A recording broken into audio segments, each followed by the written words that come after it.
lebih baik daripada meminta. Islam itu doktrinnya kaya apa? Bukan miskin. Ya soal miskin, oleh Allah ditakdirkan miskin itu urusan lain. Tapi kita harus bekerja, kita harus kaya. Kita harus menjadi orang kaya. Kenapa? Karena dengan kaya itu jangan bisa membahagiakan banyak orang. Saya itu punya family ya. Itu orangnya aneh bagi saya. Kau usah ngoyo-ngoyo, koleh tunyo, gak kau mati. Ya aja ini gak dikau mati. Tapi ketika ibunya sakit, dia gak bisa ngapa-ngapain. Suruh bawa itu ibunya sakit, bawa ke rumah sakit. Oh saya gak punya uang, kan gak wajib kan? Enak aja ngomong gitu. Nah ini yang saya bilang bahwa kita ini harus menjadi orang kaya Bapak Ibu. Karena dengan kaya itu panjenengan itu bisa membahagiakan banyak orang. Orang tua sakit, bawa ke rumah sakit. Anak masuk rumah, bawa biayain dia. Anak butuh biaya untuk kuliah, kasih dia biaya. Kalau menjadi orang kaya. Tapi kalau menjadi orang miskin, apa yang diberikan? Anaknya, Pak, minta uang untuk jajan. Gak usah nak, saya gak punya uang. Minta dari kesana kemari. Itu gak bagus. Ya. Maaf, saya minta maaf. Saya lagi kadang-kadang menes hati saya itu kalau lihat orang tua bawa anaknya minta-minta. Sakno, kasihan. Kan ada toh anaknya yang disuruh tak sangat minta, ibunya dia. Saya kadang-kadang dalam hati ini ya apa gitu. Anak kecil itu mentalnya sudah dibentuk mental peminta, bukan pemberi. Itu kasihan. Makanya panjenengan itu harus semangat bekerja, mencari waktu semangat. Tapi setelah dapat digunakan untuk kebaikan. Tidak apa-apa. Oh Nabi sendiri itu mengajarkan kita untuk menjadi orang kaya kok. Ya tadi itu tangan di atas lebih baik daripada tangan di bawah. Memberi lebih bagus daripada meminta. Maka doktrin Islam itu harus menjadi orang kaya, bukan orang miskin. Ya. Lanjut. Kemudian ini itu betul ilaik. Minta kepada Allah agar menjadi manusia yang selalu bertaubat kepada Allah Subhanahu wa taala. Penting ini untuk sekalian. Apalagi ngapunten, panjenengan sudah pensiun usia 60 tahun ke atas. Apa sih yang mau dicari kalau tidak bertobat? Iya toh? Apa yang mau dicari? Kata Nabi, amal ummati baina sittin wa sab'in. Rata-rata usia umat saya itu antara 60 sampai 70 tahun. Jadi kalau panjenengan sudah usia 60 tahun, terus saya siap-siap. Jadi, pancet aja gue ngomong ini. Lain itu eman, bagus sekali. Nah kalau yang sudah usia 70 ke atas itu berarti bonus Pak, bonus dari Allah itu usianya. Iya, Nabi sendiri kan 63 tahun ya itu. Jadi orang sudah tua itu, menurut saya, apalagi yang mau dikerjakan kalau tidak bertobat, kalau tidak banyak ibadah. Sudah banyak ibadah. Nikmati hasilnya yang sudah dilakukan selama sekian puluh tahun. Dan kemudian banyak ibadah, menemani cucu, menemani anak, untuk belajar, itu jauh lebih nikmat. Ini yang terakhir, wa inni minal muslimin, happy and khotimah. Ini yang harus diminta oleh panjenengan ketika panjenengan sudah menikah usia 40 tahun ke atas. Kenapa? Apalagi kalau tidak bersyukur iman. Ya betapa bahagianya orang mudanya itu suka maksiat, tapi setelah tua menjelang detik terakhir itu dia beribadah kencang. Dan betapa celakanya orang ibadahnya mulai kecil menjelang detik terakhir malah bermaksiat. Dan Bapak Ibu sekalian, biasanya orang itu mati itu sesuai dengan kebiasaannya. Kalau orang itu suka minum, biasanya matinya juga dalam keadaan minum. Kalau orang itu suka beribadah, biasanya matinya juga dalam keadaan beribadah. Biasanya mati itu sesuai dengan kebiasaannya. Kata Imam Ghazali itu, kullu halatin idza aradta wa anta tamutu 'alaiha falzimha. Kalau kamu ingin mati dalam keadaan ibadah, ya lakukan ibadah itu terus menerus. Ya kan? Kalau tidak ingin mati dalam keadaan itu, jangan dilakukan. Ada seorang ulama, seorang kiai dari Sumedang, pulang umroh dari Bandara Juanda mau pulang ke Sumedang. Itu sama anaknya minta di Masjid Agung Sumedang, nah mampir dulu ke masjid sebelum tiba di rumahnya. Mampir lah. Setelah mampir itu dia wudhu. Setelah wudhu itu senderan di masjid. Senderan gini, mati Pak. Pulang umroh. Senderan. Nah ini Bapak mau takut senderan, jangan takut mati juga. Enggak, boleh sampai aman. Kok takut senderan, takut mati juga ya. Nah, isu mana? pulang umroh dari Bandara Juanda di atas anaknya di Masjid Agung itu sebelum tiba di rumahnya itu minta mampir ke masjid jauh itu sahur tuh sendera tuh mati. Nah saya tanya, itu Ustaz, abahnya sampai itu apa ya amalannya? Abah saya itu mulai kecil, mulai pondok dulu, tidak pernah putus wudhu. Jadi kalau batal wudhu. Sehingga mau mati pun itu masih minta wudhu. Jadi orang mati itu sesuai kebiasaannya. Sementara ada di Wonosobo usia 62 tahun, seorang kakek mati itu sedang di atas tubuhnya seorang perempuan, sedang berzina. Astagfirullahaladzim. Ya kata teman-temannya, ya anjing itu yang bono. Jadi matinya itu dalam keadaan berzina. Jadi orang mati itu sesuai dengan kebiasaan. Itulah Bapak Ibu sekalian, kita itu nanti akan mati sesuai kebiasaannya. Mungkin Ustaz Komar tahu ini, dosen UINSA, Profesor Dr. Syahrul Hadi Purnomo. Itu orang Demak tapi dosen UINSA, profesor, ahli usul fikih. Beliau itu meninggalnya di hotel, sedang bertugas menjadi anggota BAN-PT, Badan Akreditasi Nasional Perguruan Tinggi. Tugas ya di hotel. Nah, habis acara itu kan hotel biasanya jam 12 check out tuh Pak. Itu udah check out sampai jam 1. Didatangi oleh petugas, diketok pintunya, tidak direspon, sedang sujud. Dikira sholat. Itu sudah dibiarkan. Sampai jam 2, kok tidak keluar-keluar, orang kok tidak check out, ini sudah waktu check out gitu. Diketok lagi tidak direspon, dibuka paksa, sedang sujud. Disitulah dia curiga si petugas hotel ini. Setelah diinikan sudah kaku semuanya. Artinya mati dalam keadaan sujud. Karena memang Profesor Syahrul Hadi ini orang yang ahli ibadah, tulisan-tulisannya banyak. Ustaz Komar mesti tahu.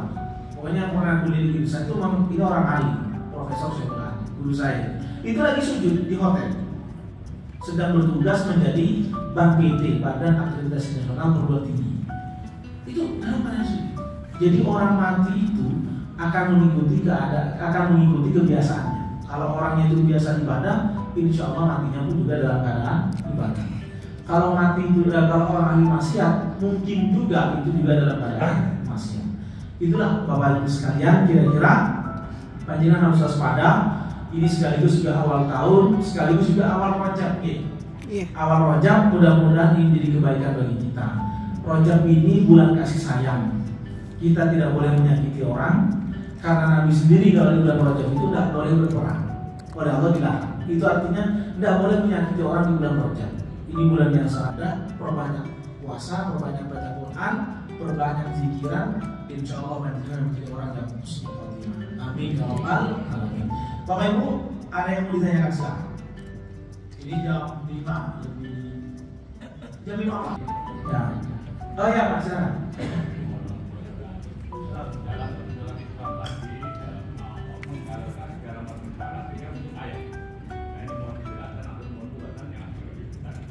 Ya, bagus Pak. Kaya yang saya maksud tuh dua-duanya, kaya harta iya, kaya harta. Pertama gini, urusan harta ini kata Allah, kata Nabi itu ditanya dua, min aina tasabahu wa ila aina anfaqahu. Dari mana kamu dapatkan uang itu dan untuk apa dinafkahkan? Maaf, ada orang itu mendapatkannya itu haram, tapi digunakan untuk yang halal. Hasil togel haram, main togel itu, tapi digunakan untuk bangun masjid. Nah ini mendapatkannya salah, tapi pemanfaatannya benar. Ada yang nomor dua, mendapatkannya benar, pemanfaatannya salah. Hasil dari kerja keras tukang beca digunakan untuk main judi. Ini kan mendapatkannya bagus, baik, tapi pemanfaatannya salah. Dua-duanya nggak benar. Yang paling benar itu ya mendapatkannya halal, digunakan untuk yang halal. Hasil kerja diberikan untuk anak dan istrinya, untuk dimakan bersama, untuk biaya sekolah anak, dan itu yang benar. Jadi yang saya maksud kaya itu bukan berarti menghalalkan segala macam cara. Ya, maaf, misalnya rentenir, mana mau duit. Nah ini banyak di kampung-kampung banyak. Bapak Ibu gini, mana duit itu? Ada yang bilang, Ustaz, apa sih bedanya? Kenapa orang mana duit itu menjadi hamil? Apa bedanya dengan orang beli sesuatu juga harganya di atas rata-rata. Orang menanam jual pinjam uang 100.000 menjadi 120. Apa bedanya dengan beli barang 100.000 tapi oleh yang dijual dengan harga 120.000? Kan sama-sama dapat kelebihan 20.000. Bedanya itu satu, ada barang yang diperjualbelikan kalau jual beli. Kalau pinjam itu kan tidak jual beli, memang pinjam. Nah, orang pinjam itu tidak boleh ada kelebihan. Kalau mau ada kelebihan, dia jual barang, jangan pinjam. Satu. Yang kedua, akadnya beda. Akadnya beda. Karena yang satu jual beli, yang satu itu pinjam, menjadi konsekuensinya berbeda. Yang satu itu yang pinjam ada pembantu riba, kalau jual beli bukan riba, itu namanya keuntungan, riba. Itu bedanya. Karena saya sering protes, apa bedanya dengan jual beli? Sama-sama ada keuntungan. Beda. Pertama akadnya beda, yang kedua caranya beda. Kalau jual beli memang ada barang yang diperjualbelikan. Gitu. Sama dengan begini. Sampai sekamar dengan istrinya itu halal kok Pak? Iya. Kalau sekamar dengan istrinya orang, haram. Apa bedanya istri sendiri dan istrinya orang? Kan sama aja perbuatannya. Bedanya di akad, yang satu dinikahi, yang satu tidak. Itu menjadi beda konsekuensinya. Itu. Nah ini yang Bapak itu harus tahu. Bedanya rentenir dengan jual beli itu di situ. Ya, itu Pak ya. Jadi urusan harta dari mana kamu dapatkan dan untuk apa dinafkahkan. Yang kedua, kaya itu adalah kaya finansial, kaya harta sekaligus kaya hati.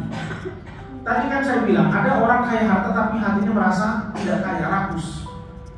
Ya. Sudah kita masih kurang tuh Pak. Saya mau tanya itu ada? Nggak ada mic. Jadi kan begitu tuh Pak. Kurang aja. Nggak kedengaran jauh. Ada orang itu hatinya kaya meskipun dia tidak suki. Iya. Kalau daunnya gus-gus tuh gini. Ada orang miskin merasa kaya karena nggak butuh apa-apa.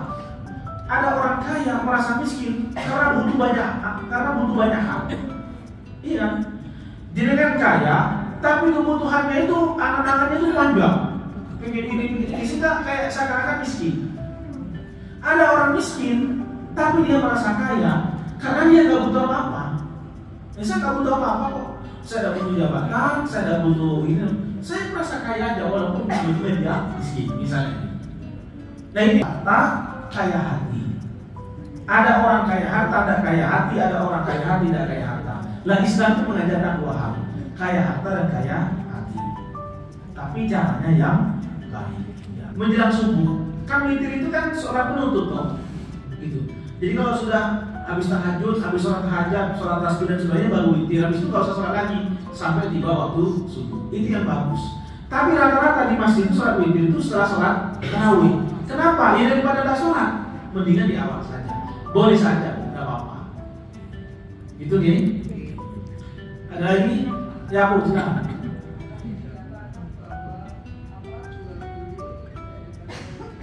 Ya.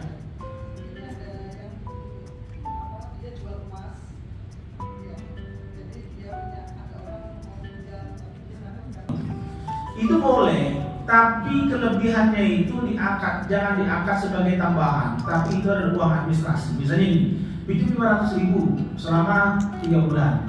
Nah, uang administrasinya 50.000 misalnya gitu. Berarti kan 550.000 udah dibayar, nggak apa-apa. Tapi kalau 500.000 harus dibayar sebulan 150.000 dicicil selama 5 bulan menjadi 750.000, itu namanya riba. Jadi kelebihan itu hanya pertama kali itu uang administrasi boleh. Yang kedua kalau mau terhindar dari riba, dia melupakan barang. Misalnya ada jamaah butuh rice cooker misalnya, pemasak nasi itu ya. Berapa sih harganya? 500.000 misalnya gitu. Belikan aja 500.000 dijual ke dia. Nih ya, saya jual dengan harga 700.000 tapi sampai cicil selama 5 bulan. Itu boleh. Karena ada barang yang diperjualbelikan. Sama dengan tadi emas tadi. Supaya terhindar dari riba, jual emas aja, enggak apa-apa. Namanya orang jual itu boleh ada kelebihan, enggak masalah. Tapi kalau pinjem uang yang murni, pinjem duit 500.000, nanti 3 bulan menjadi 700.000, itu enggak boleh. Ya, karena uang sama uang. Maka lupakan barang supaya tidak menjadi riba.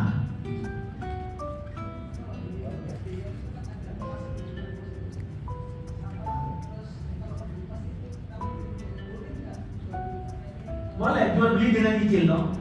Boleh. Jadi misalnya saya beli emas yang batangan kan, gitu, untuk investasi kan, 1 gram 1.500.000 misalnya. Ya benar ya, 1.500.000 Bu ya. Nah, ibu mesti tahu karena pulaannya di situ. Kalau bapak-bapak tidak mungkin tahu ini, tidak pernah beli ini. Kali sekian kali, per bulannya sekian, boleh nggak apa-apa.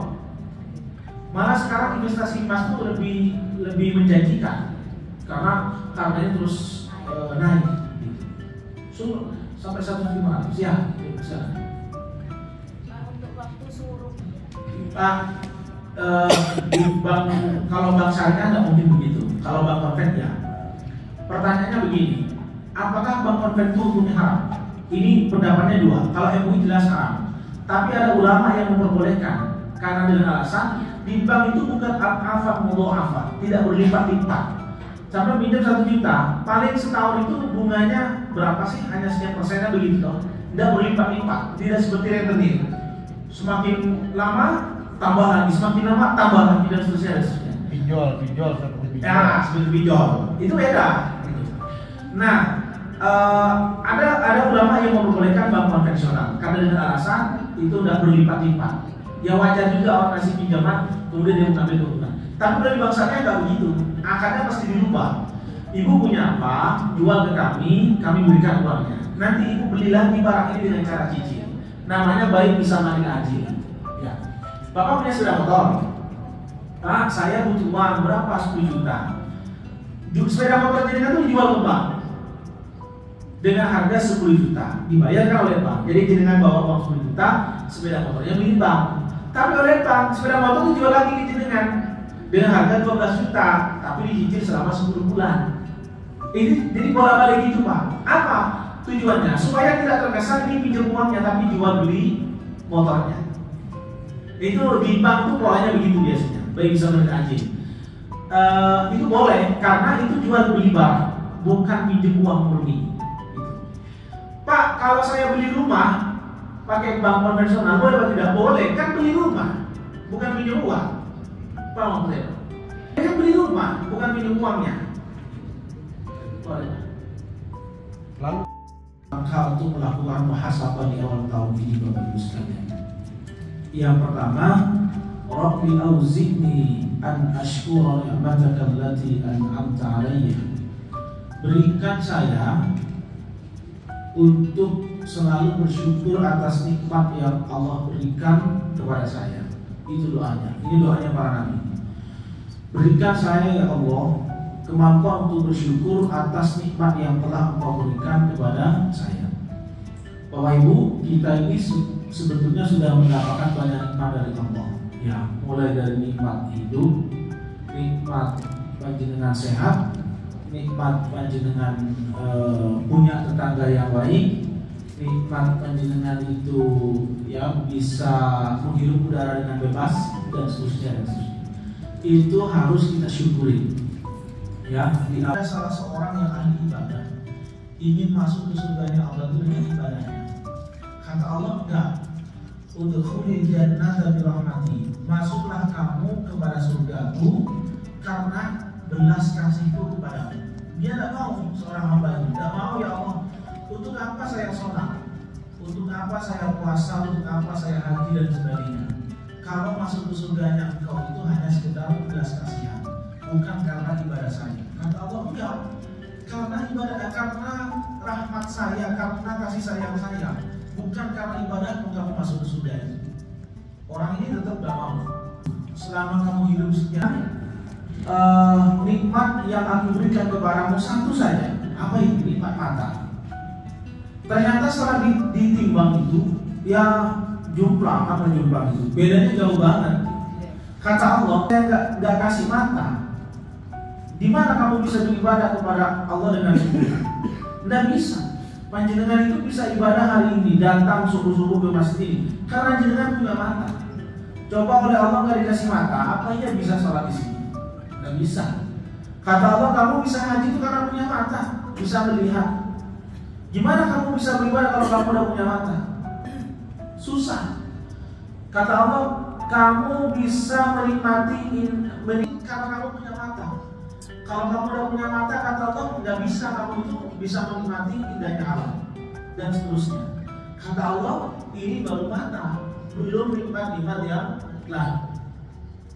Akhirnya seorang hamba ini kemudian mengakui, iya ternyata nikmat Allah itu jauh lebih besar daripada ibadah yang sudah kita lakukan.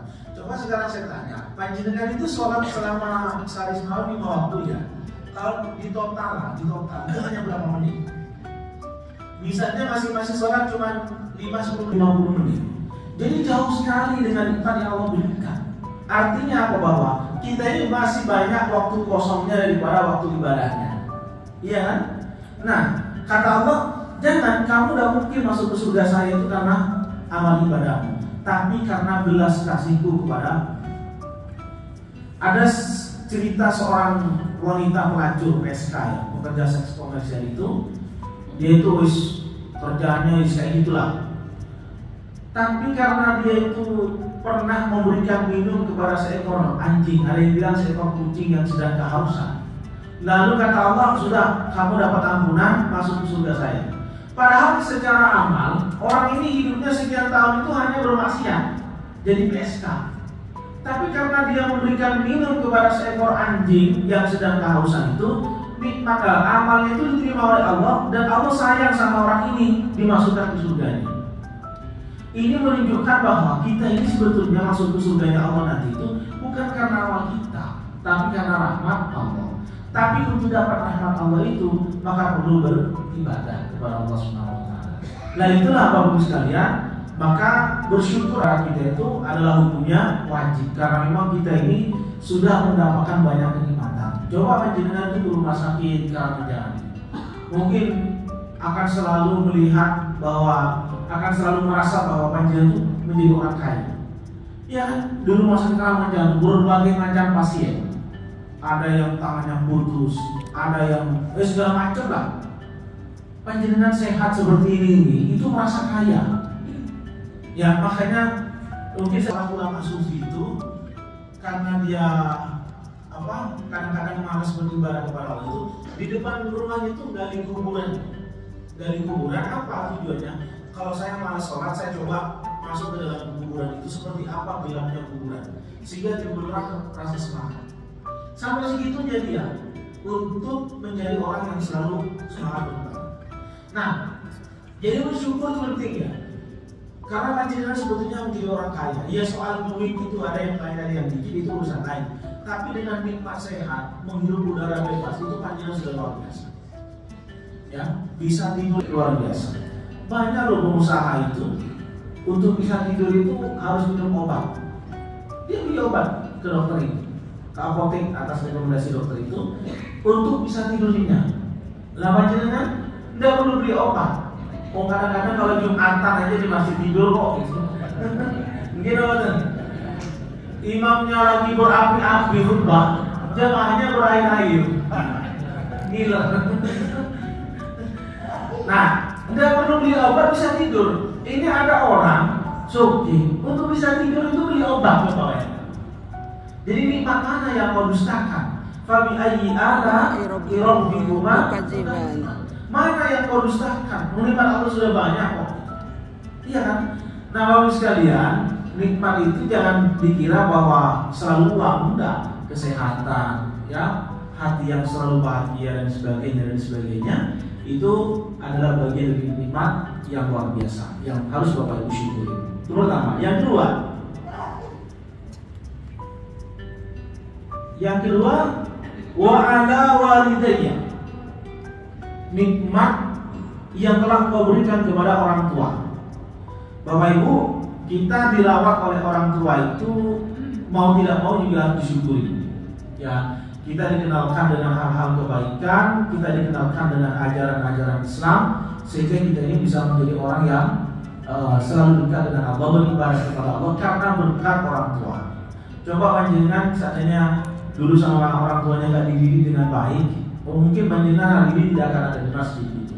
Ini juga wajib disyukuri nikmat Allah, nikmat yang telah orang tua berikan kepada kita, ya, bimbingan, arahan dan sebagainya itu penting bagi kita sehingga kita ini bisa mengenalkan mana yang hak, mana yang batin, mana yang benar, mana yang salah. Kalau tidak, kita mungkin tidak akan datang ke masjid ini untuk beribadah di tempat ini. Itu juga atas dasar jasanya orang tua. Nah, Bapak sekalian, orang tua itu harus harus dihormati oleh kita sebagai wujud syukur kita. Kenapa? Kata Rasulullah, kalau orang tua itu marah, maka Allah itu marah. Ya, ridallah fi ridal walidain, wa sutullah fi sutil walidain. Murkanya Allah juga murkanya orang tua, ridhonya Allah juga ridhonya orang tua. Nah, sekarang ada rumus. Kalau anaknya nakal, orang tuanya marah, kira-kira Allah marah atau bodoh? Pasti marah kan? Kan rumusnya Allah marah kalau orang tuanya marah, kan gitu ya Bu ya.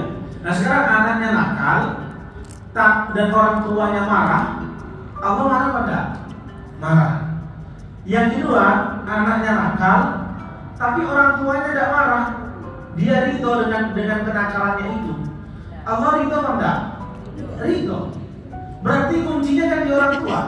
Nah, makanya Bapak Ibu sekalian, semarah-marahnya orang tua, jangan pernah mendoakan yang jelek kepada anaknya, karena itu bisa menjadi doa. Orang tua itu nggak usah doa khusus, ngomong saja itu bisa menjadi doa. Kata Nabi, apa yang disampaikan orang tua kepada anaknya itu seperti doa saya kepada sahabat. Artinya apa? Bahwa cepat diterima oleh Allah Subhanahu wa Ta'ala. Kadang-kadang kita kalau lagi marah itu ngomong sembarang kali, padahal itu menjadi doa, dan doanya panjenengan itu akan didengar oleh Allah Subhanahu wa Ta'ala. Maka dari itu, Bapak sekalian, jadilah orang tua yang mampu menahan apapun dalam situasi apapun, mampu menahan amarah. Karena amarahnya orang tua ini bisa mendatangkan murkanya Allah Subhanahu wa Ta'ala. Itu Bapak sekalian ya. Yang kedua, yang ketiga, wa an a'mala shalihan tardha, bisa beramal soleh yang diridhoi oleh Allah Subhanahu wa Ta'ala. Bapak Ibu, tidak semua amal soleh itu diridhoi oleh Allah. Loh, kok bisa Ustaz? Iya. Panjenengan datang ke masjid ini dalam rangka ibadah salat subuh, itu amal soleh atau bukan? Amal soleh, gitu. Tapi apakah diridhoi oleh Allah Subhanahu wa Ta'ala? Belum tentu. Karena syarat dapat ridhonya Allah itu 3. Pertama, harus ikhlas, tulus niatnya. Yang kedua, sabar.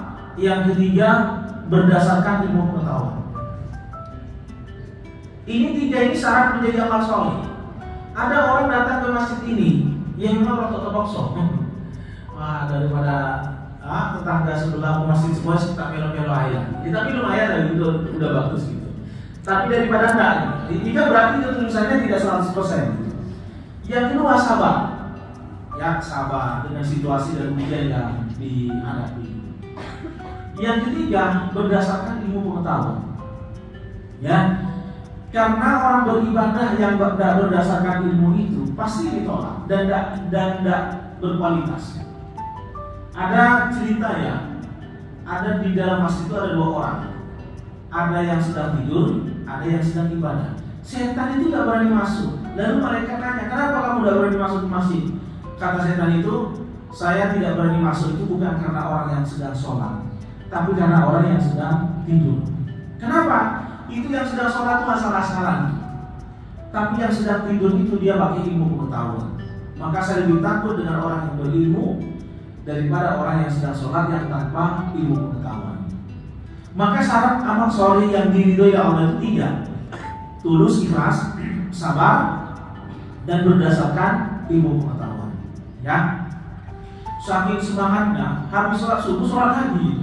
Ini saking semangatnya. Nah, ini dan diterima oleh Allah karena tidak punya ilmu pengetahuan. Saya pernah Pak lihat, tapi di video ya, ini benar apa tidak tahu. Orang tuanya meninggal, anaknya itu pulang dari luar kota gitu, dari luar pulau datang gitu.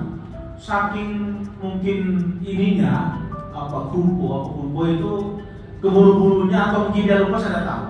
Sholat itu sujud, sholat jenazah itu sujud. Ya, orang-orang ketawa di samping, ini sholat apa gitu. Terus ketika ditanya, dia bilang, ya saya banyak dosa sama ibu saya, maka saya sujud sholatnya. Ya tidak bisa sholat jenazah kalau sujud itu. Sholat jenazah itu tidak perlu sujud. Kalau Anda merasa punya bersalah, ya bacakan doa saja kepada orang tuanya itu, mudah-mudahan diampuni oleh Allah Subhanahu wa taala. Nah, itu ya Bapak sekalian. Yang berikutnya, wa aslihni fi dzurriyyati. Terutama yang sudah usia-usia 40 ke atas ini harus berpikir tentang anak dan cucu. Jangan hanya berpikir untuk dirinya toh. Ya, harus berpikir tentang anak dan cucu.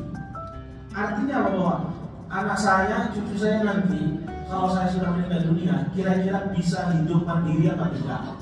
Kira-kira bisa hidup eksis apa tidak?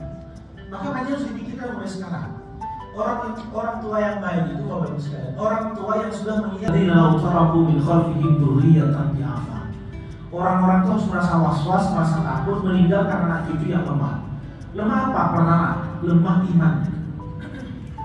Jangan sampai panjenengan meninggal itu anak cucunya itu lemah iman dan kemudian menjadi murtad. Itu jangan sampai. Maka dikuatkan. Ini modal paling utama. Anak yang beriman ini modal yang paling utama. Yang kedua, ad-dhaful ilmi, lemah ilmu pengetahuan. Jangan sampai meninggal anak cucu yang dalam keadaan tidak berilmu. Apalagi 2045 nanti menjadi beli sampah katanya. Zamannya sudah berubah. Kalau anak cucu kita tidak update ilmu pengetahuan, dia menjadi orang yang terbelakang. Tidak usah jauh-jauh lah, Bapak Ibu.